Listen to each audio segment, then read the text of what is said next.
자, 이제 겨울방학입니다. 이 고3, 예비 고3 학생들은 드디어 기말고사가 끝나고요. 겨울방학에 들어가는 시점이 됐습니다. 여러분에게 진짜 간곡히 말씀드리지만 이번 겨울방학은 여러분의 마지막 겨울방학입니다. 수능이 끝나고 나면요, 겨울방학이라는 것이 없어요. 의미가 없죠. 마지막 겨울방학이고요. 예비 고3 학생들도 이 TCC를 들으시고요. 자, 이 재수를 딱 결정하고 있는 여러분도 마찬가지로 이 TCC를 통해서 자신의 삶을 한번 되돌아보고 앞으로 어떻게 해야지 이 불행의 고리를 끊을 것인가라는 고민을 좀 해보시기 바랍니다. 자, 선생님이 겨울방학 10배 활용법이라고 했지만요, 가장 중요한 말은 바로 이겁니다. 문제는 항상 나에게 있다. 그 모든 공부, 실패, 아니면 모든 그 성장하지 않는 그 기반에는 문제점이라는 게 있어요. 근데 이 문제점을 자기 자신에서 찾지 않고 외부라든지 아니면 환경이라든지 타인에게 찾으면 발전이 없겠죠. 그거는 여러분이 다 알고 있을 겁니다. 여러분이 분명히 방금 기말고사 끝난다고 했으니까 이번 기말고사는 정말로 나의 의지대로 나의 계획대로 완벽하게 하셨나요? 라면 대답할 수 없죠. 그럼 왜 그러냐 이거죠. 그 부분을 꼭 얘기해 주고 싶은 거예요. 그러니까 성공하고 싶다면, 정말로 이번 입시에서 완벽하게 내가 이겨내고 싶다면 이 TCC를 꼭 들으시기 바랍니다. 자, 보겠습니다. 뭐 이런 애들 많아요. 이제 공부를 한다. 겨울방학이면 이제 의지에 벅차 있습니다. 그냥 나 드디어 고3이야. 엄마, 독서시 끊어줘. 응? 엄마, 나 인강도 끊어주고 패스도 끊어주고 이렇게 해줘. 나 아주 정말로 열정적으로 공부하겠어 라고 하는 의지는 모두 다 있다는 거죠. 그런데 대체로 한 1시간 정도 집중하면 생각보다 집중력이 길지 않아요. 왜 그럴까요? 공부를 안 하다가 하니까. 또한 이런 거예요. 뭐 1월 1일부터 정말 열심히 해야지 뭐 이런 학생도 있고요. 그냥 쿨쿨쿨 자는 학생도 있죠. 독서실 가면 대체로 이런 거 있죠. 독서실에서 공부를 합니다. 공부하는데 꼭 독서실 친구랑 같이 갑니다. 왜 그런지 모르겠어요. 야, 같이 가다가 공부 좀 하다가 1시간 정도 있다가 친구가 이제 뭐야, 우리 편의점에서 뭐 좀 사 먹자 라고 하면서 뭐 라면에 사발면을 먹던지 아니면 뭐 냉동식품 먹던지 먹은 다음에 곧바로 딱 오면 좋은데 그렇지 않죠. 수다도 떱니다. 1시간, 2시간 걸려요. 걸린 다음에 집 딱 독서실에 앉습니다. 그럼 또 졸려요. 그럼 또 우리는 뭐야? 본능적 인물이기 때문에 또 잠을 잡니다.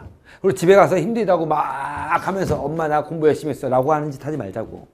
알았죠? 마지막이라고 생각하고 이번 겨울을 정말로 열심히 보내셔야 됩니다.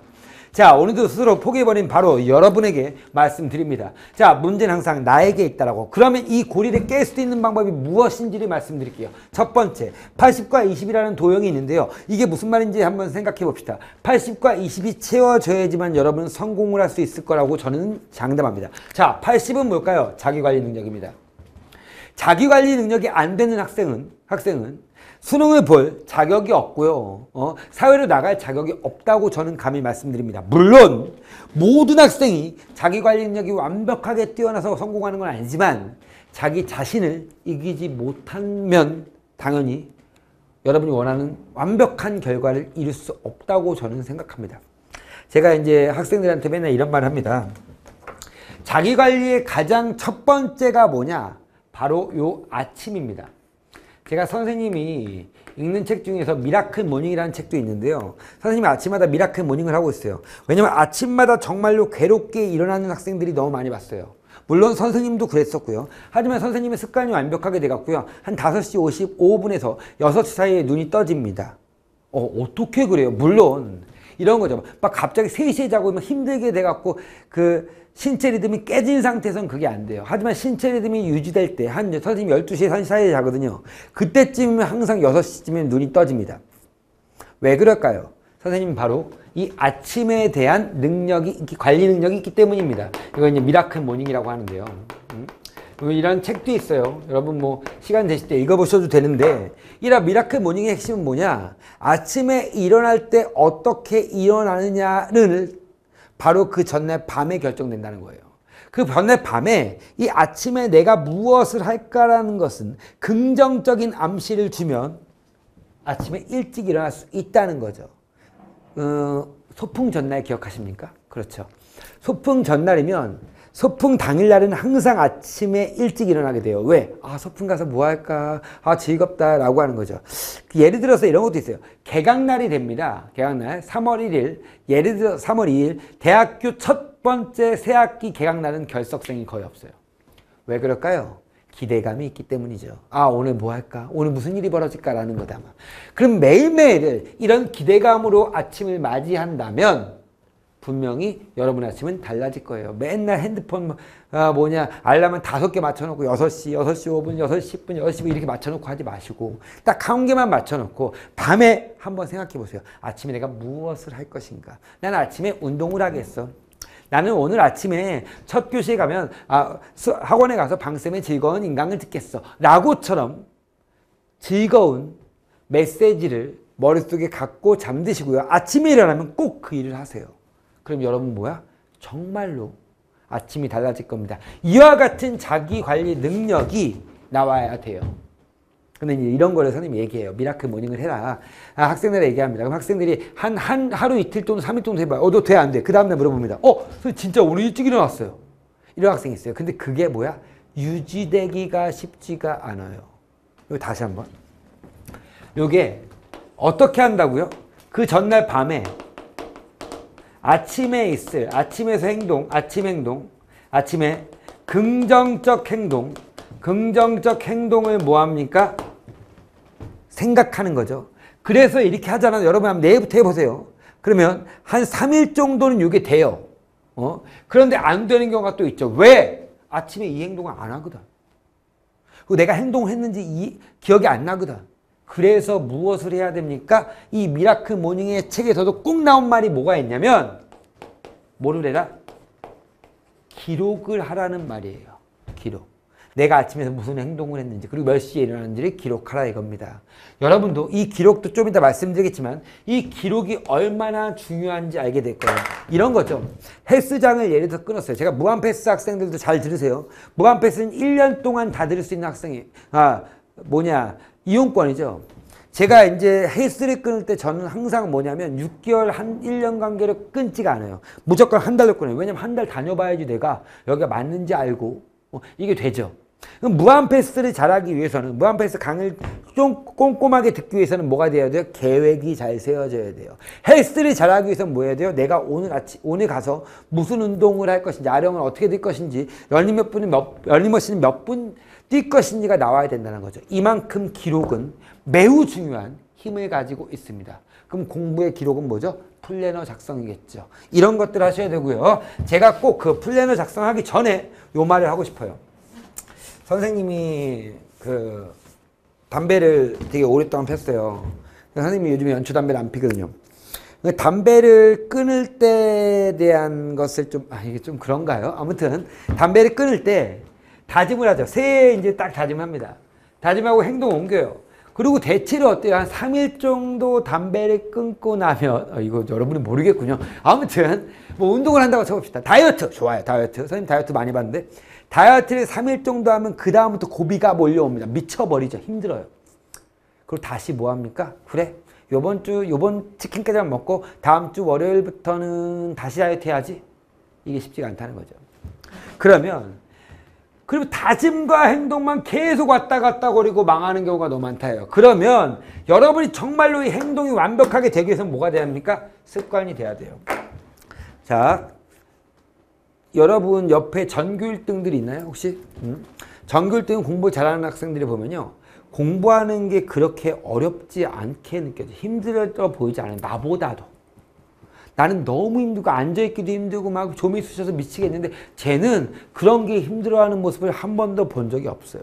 왜 그럴까요? 걔는 습관이 되세요. 선생님이 일주일 동안 주 7일 일하거든요. 하루도 쉬는 날이 없어요. 쉬는 날이 할 때는 항상 사서의 모의고사 볼 때나 이럴 때 이제 좀 쉬는 날이 한 번 있는데 거의 한 달에 한 번 정도만 쉬고 거의 주 7일 동안은 일을 하게 됩니다. 근데 주 7일 동안 일을 하는데 제 조교들이 이제 저한테 물어볼 때가 많아요. 야, 선생님, 저기 정말 힘들지 않으세요? 그리고 쉬는 날 없으면? 근데 생각보다 힘들지 않아요. 왜? 습관이 됐기 때문에. 근데 문제는 이 습관, 행동이 습관이 되기 위해서는 어떻게 해야 되냐면요. 무조건 3주는 동일한 행동을 해야 된대요. 이 3주라는 것은 21일이죠. 그럼 여러분이 스케줄을 짜고요. 어떤 행사가 없는 가장 좋은 시기는 바로 겨울방학입니다. 이 겨울방학 동안 습관이 되기 위한 노력을 하시면 여러분 올 한 해 입시는 쉬워질 거예요. 근데 내가 습관이 되지 않고 계속 자기 관리 능력도 안 되고 공부했다가 놀다가 공부 이렇게 되면 여러분은 무조건 성공보다는 실패일로 갈 가능성이 높다는 겁니다. 아셨죠? 요 습관을 만드는 거 3주를 정확하게 계획하시고 행동으로 옮기시면 뭐가 된다? 습관이 되고 성공할 수 있다. 그러면 선생님 계획은 어떻게 해야 될까요? 라고 하는 것을 말씀드릴게요. 우리 이투스 플래너 있는 거 아시죠? 이번에 되게 예쁘게 나오는 플래너가 있는데요. 그 플래너를 보고 작성법을 같이 한번 연구해 보시면 될 것 같아요. 우선 첫 번째부터 가보게요. 어떻게 작성해야 이렇게 나왔는데요. 저는 플래너 솔직히 한 달 간격으로 계획을 세우는 방법도 있고요. 1주 간격으로 계획을 세우는 방법도 있고요. 1일 간격으로 계획을 세우는 방법이 있습니다. 물론 전체적으로 내가 이번 겨울방학 동안에 무엇을 끝낼 것이라는 것은 크게 잡겠죠. 오케이? 자, 중요한 것은 한 달이든 1주든 하루든 매일매일 일정 분량의 다양한 과목을 하셔야 된다는 거예요. 오늘은 수학의 날, 수학만 하겠어요. 이게 아니에요. 아셨죠? 그러면서 한 달 계획 세우고 이건 여러분이 세우고요. 일주일 계획, 1일 계획 세우는데 저는 이 1일 계획을 중심으로 말씀을 드릴게요. 왜 그러냐? 하루도 제대로 못하면서 한 달 계획과 일주 계획을 지킬 수 있다는 것은 말이 안 됩니다. 하루 계획 중심으로 가보겠습니다. 목표가 무엇인지, 시간이 얼마인지 필요한지를 정확하게 먼저 체크해 봐야 돼요. 공부 능력은 누구나 다 달라요. 그래서 일주일 정도는요, 워밍업 시간이 필요합니다. 내가 공부를 하면 어느 정도 분량을 몇 시간에 걸쳐서 할 수 있는지를 우선 따져보고 여러분의 시간이 어느 정도 나오는지를 따질 수 있어야 됩니다. 그래야지 계획을 세울 때 좋죠. 자, 요거를 제일 먼저 해보셔야 되고, 일주일 정도는. 그 다음 구체적으로 작성하는 게 되게 중요해요. 자, 고전시가 공부. 그럼 어떻게 되냐면 여러분 이렇게 작성하면 어떻게 되냐면 고전시가 한 지문하고 제껴요. 고전시가 다 공부했어? 라고 생각하는 거죠. 그렇게 하지 말고 고전시가 5지문 공부. 영어 문법 공부가 아니고 영어 문법 1강 듣고 복습. 이렇게 구체적으로 적으셔야 된다는 거예요. 이해 가셨죠? 그 다음 세 번째입니다. 시간으로 정하지 않는다. 이게 되게 애매한 게 수능 특강 1시간. 이건 구체적이지도 않고요. 수능 특강 1시간이 아니고 어떻게 하냐면 분량으로 정합니다. 어떻게? 수능 특강 25쪽부터 50쪽까지를 내가 오늘 하겠다. 근현대사 30쪽부터 50쪽까지를 하겠다라고 구체적으로 적으세요. 시간을 정하면 어떻게 되냐? 제가 제대로 하지도 못했는데도 불구하고 넘길 수밖에 없다 이거죠. 알았죠? 분량으로 정합니다. 물론 이 분량으로 정할 때 여러분이 어느 정도 걸릴 것인지는 아까도 말씀드렸지만 따져보셔야 됩니다. 됐어요? 네 번째, 한 과목에 치중하지 않는다. 이게 수학이 날이에요? 수학만 하고? 그러면 안 됩니다. 어떻게 한다? 최대한 국어, 영어, 수학은 모두 다 합니다. 요거를 이렇게 한번 해봅시다. 자, 국어와 영어와 수학은 무조건 매일매일 하셔야 됩니다. 매일매일 하셔야 되고요. 여기다가 플러스 탐구를 이틀에 한 과목씩은 무조건 하셔야 돼요. 알았죠? 아니면 난 이번 겨울방학에 무조건 윤사를 끝내겠다. 아니면 이번 겨울방학에는 지구과학 끝내겠다. 라고 하면 포인트 잡고 그 과목을 집중적으로 하셔도 관계없습니다. 아무튼 국영수는 무조건 다 들어와야 된다는 겁니다. 이해 가셨죠? 자, 그 다음 다섯 번째, 하루 단위로 계획을 세웁니다. 일주일 계획을 한꺼번에 쫙 세우는 게 아니고 하루 단위로 그 전날 계획을 세우셔야 돼요. 제발 부탁인데 다 한 다음에 플랜을 작성하면 바보가 되는 거예요. 알았죠? 자, 미리 그 전날에 계획을 세우셔야 됩니다. 이해 가셨나요? 자, 여섯 번째입니다. 피드백을 통하여 나쁜 습관을 고칩니다. 목표량을 달성했는가? 너무 과하게 목표를 세우지 않았는가? 피드백을 통하여 잘못된 공부 습관을 완벽하게 수정합니다. 스스로 반성하면서 어떻게 내일은 완벽하게 달성할 것인가를 생각하셔야 돼요. 그런데 자, 제가 다른 것보다 다 필요 없고요. 이 플래너를 작성하는 목적이 무엇인지를 좀 고민해 보셔야 될 것 같아요. 이 플랜을 작성한 목적은 뭐죠? 계획 있게 공부한다는 건 당연한 거고요. 여기다 내가 여러분한테 꼭 말씀드린 거, 선생님 말씀드리고 싶은 것은 바로 이거예요. 우리가 플랜을 작성하기 위한 것은 놀기 위해라고 꼭 생각하고 플랜을 작성하세요. 아무리 서울대에 가고요. 뭐 이번에 수능 만점자가 3명이 나왔는데 그 3명도요. 정말로 한 번도 놀지 않고 공부했을까요? 그럼 불가능해요. 우리가 기계가 아니기 때문에. 그렇죠? 오케이. 어떻게 한다? 나는 이 계획을 완벽하게 달성했다. 완벽하게 달성하면 무조건 노세요. 만약에 내가 계획을 여기 볼까요? 뭐 어떤 학생 있는데 여기 보세요. 자, 요거 한번 볼게요. 이렇게 계획을 세워놨어요. 세웠는데 이 계획을 전부 다 달성했어요. 내가 완벽하게 했어. 그럼 무조건 뭐 한다고요? 제낀다고 알았죠? 8시에 끝났어. 그럼 8시 놓으세요. 무한도 좀 보도 되고요. 하고 싶은 거 해. 알았지? 그게 우리의 목표라고 생각합니다. 여러분이 아무리 대충 살았어도 양심을 갖고 플랜을 작성하게 됩니다. 왜? 이거는 여러분만 보는 겁니까? 그렇죠? 어느 정도 분량 세워놓은 다음에 그 분량 끝나면 놀아라. 그게 목표야. 그런 식으로 하면 매우 즐겁게 공부를 할 수 있습니다. 아셨죠? 자, 이제부터 잘못된 플래너와 잘된 플래너를 한번 얘기해 볼게요. 이렇게 플래너 썼대요. 11월 2일 날이에요. 수능 얼마 남지 않았죠? 근데 이 2개 딱 했다고 끝났다고 하는 거야. 이게 말이 돼요? 이 학생은 첫 번째, 목표를 정하지 않았어요. 오늘의 목표는 뭐다? 라는 게 딱 정해지지 않았어요. 두 번째 뭐냐? 공부를 끝난 후에 적었대요, 이거. 물어보니까. 말이 됩니까? 그 다음, 과목을 골고루 분배하지 않았죠? 단어, 600 뭐라고 써놨고, 윤사 개념 정리. 얘 벌써 공부 못하는 애야. 왜 그런지 알아? 11월 2일 날인데 윤사 개념 정리하고 있으면 어떻게 해? 그렇죠? 오케이. 아무튼. 과목 골고루 분배하지 않았고요. 구체적으로 적지 않았어요. 윤사 개념을 몇 페이지부터 몇 페이지까지 이렇게 적지 않았다는 거죠. 됐죠? 오케이. 피드백도 쓰지 않았습니다. 아무것도 없어요. 자, 그럼 잘 써진 플래너를 보겠습니다. 야, 볼까요? 이 친구는요, 10월 16일 날 쓴 것 같아요. 이렇게 쭉 썼고요. 10시간 공부했고, 성취도 70%래요. 완벽하게 목표대로 하자 못했나봐요. 여기 뭐라고 줬냐면, 계획된 공부 다 하고 꿀잠 자는 게 목표였어요. 알았죠? 어떤 계획을 써도 돼요. 이거 좀 잘 안 보이는데, 계획된 목표, 공부 다 하고 꿀잠 잔다가 목표였습니다. 자, 이런 식으로 구체적으로 궁극의 100작품 필기. 이렇게 했다는 거고요. 비문학 30분 끝내기. 뭐 이렇게 해갖고 요거 시간을 적은 겁니다. 나중에 다 한 다음에 시간을 적는 거야. 됐죠? 오케이. 문법 개념 복습. 취약 유형, 구단은 취약 유형 뭐야? 올해 6월 9일 복습. 그죠? 취약 단어 암기. 고백 굵기. 뭐 이렇게 나왔어요. 쭉쭉 나와 있습니다. 됐죠? 탐구사 어떻게 하고 뭐 했다. 이렇게 된 거죠. 자, 구체적으로 적으시고, 요거는 목표 적은 거고요. 그 다음, 계획은 구체적으로, 그 다음, 요거 뭐예요? 이거 뭘까, 이거? 요건 했다는 거죠. 이건 뭘까? 뒤로 미룬다 이거야, 뭐. 다 못했다는 거고요. 요건 아예 못했다, 뭐 이런 거고요. 이런 식으로 부호를 표시하고 자기만의 부호를 만드시면 되고요. 그 다음 마지막에 뭐 한다? 피드백까지 완벽하게 해놨습니다. 다 하지는 못했다. 양을 너무 많이 잡은 것 같다. 그래도 꼭 해야 하는 것을 다 해서 다행이다. 내일 해내자. 파이팅. 뭐 이렇게 해도 피드백도 쓰는 겁니다. 이렇게 하면 여러분은 충분히 플래너를 잘 쓸 수 있을 것이고 뭐 한다? 완벽하게 달성하면 놀아야지. 얘는 못 놀겠죠? 됐죠? 이렇게 하루하루를 만들어서 습관을 만드시면 됩니다. 자, 아까 80%는 끝났고요. 20% 말씀드리겠습니다. 20%는 효율적인 학습법과 강의예요. 근데 이거는요. 솔직히 어떤 강의를 들어라 라고 얘기하기가 참 애매해요. 왜냐면 학생들은 다 다른 지금의 학습량을 갖고 있고 다른 능력을 갖고 있기 때문에 그나마 그렇지만 선생님이 꼭 얘기하고 싶은 것은 올해 수능, 일치 수능 문제가 있어요. 예비 고3애들 마찬가지고요. 재수생도 마찬가지입니다. 가장 먼저 해야 될 것은 올해 수능에 대한 분석입니다. 해설 강의를 보는 것이 아니고요. 여러분이 올해 수능을 딱 본 다음에 내가 부족한 것이 무엇인지 나는 개념이 통째로 부족하다. 뭐가 문제다라는 것을 완벽하게 잡으시고 공부를 해 나가시면 됩니다. 꼭 말씀드리고 싶은 거. 특히 이제 재수생들, 삼수생들이 특히 삼수생들, 좀 N수생들 같은 경우는요.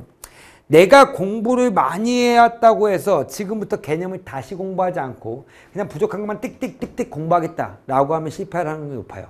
왜냐면 그렇게 되면 어떻게 되죠? 할 게 별로 없어지겠지. 그럼 놀게 됩니다. 그러니까 다시 한번 개념을 공부하시되 꼼꼼하게 공부하면서 내가 부족한 게 무엇이 있을까를 다시 체크한다고 생각하시고요. 강의를 선택할 때도요. 남 따라 듣는 것이 아니라 내가 OT나 일강 같은 거 보면서 나에게 맞는지 스타일이 내가 필요한 게 맞는 강의인지를 따져보셔야죠. 그럼 내가 필요한 게 무엇인지 먼저 아는 게 중요하죠. 그게 바로 뭡니까? 수능 분석부터라고 말씀드리고요. 자, 겨울입니다. 여러분의 미래가 바뀔 수 있는 시간은 이 시간밖에 존재하지 않습니다. 마지막으로 정말로 최선을 다해서 공부하셔갖고 내년이 겨울에는 스키장에 놀고 즐거운 캠퍼스에서 놀 수 있기를 진심으로 기원합니다. 여러분의 미래가 바뀌는 겨울방학을 알차게 준비하시기 바랍니다. 고맙습니다.